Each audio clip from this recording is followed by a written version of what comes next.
रौरे मन सुने लागी कुड़ुक मन यूट्यूब चैनल की प्रस्तुति।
और एक बार हमारे जितने इधर भाई लोग डांस कर रहे हैं, एक बार जोरदार आप लोग से ताली तो हो जाए।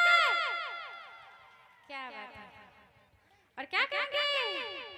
हर कौन कलर की साड़ी पहनी हो, कौन कलर की साड़ी पहनी हो, कौन कलर की जूती पहनी हो, कौन कलर की साड़ी पहनी हो।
रौरे मन सुने लागी कुड़ुक मन यूट्यूब चैनल की प्रस्तुति।